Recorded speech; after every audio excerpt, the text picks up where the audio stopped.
gising mo ng umaga. Magpasalamat ka muna dahil may nabuksan ka na mahalagang regalo that time, ang iyong mga mata.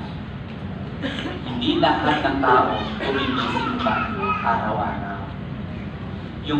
Yung truth na kahit may pinagdadaanan ka, kahit may sakit ka, kahit wala kayong pera, every day na ginigising ka pa ni Lord, ay, yan po ay isang pagpapala na hindi lahat nakakatanggap. Search niyo po kung ilan po ang namamatay sa tulog every day. Ayokong maging morbid, pero that's reality. Yun po ang buhay. Pero I want you to know, appreciate what you have.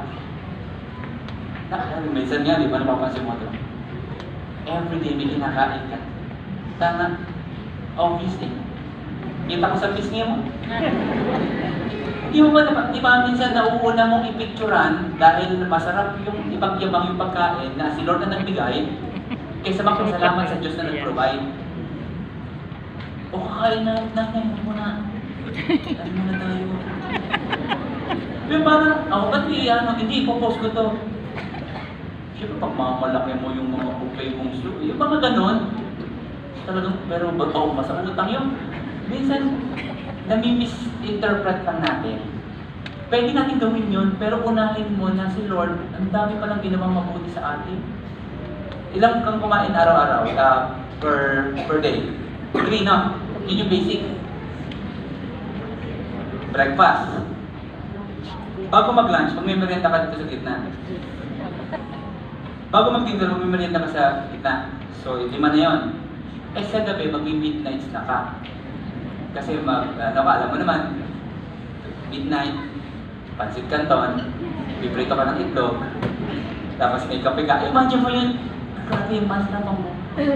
Pero kailan ka natutong magpasalamat sa pagkain? Pag binibigay nila, hiyang-hiya ka.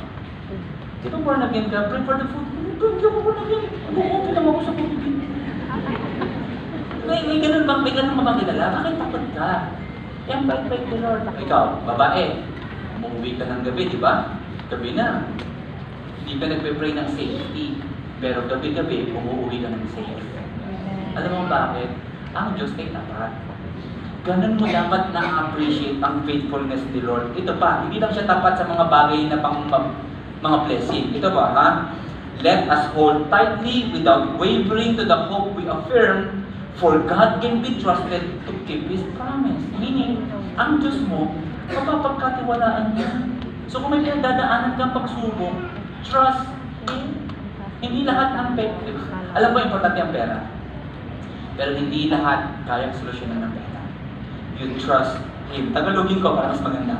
Magpakatatag tayo sa ating pag-asa at huwag nang mag-alinlangan pa.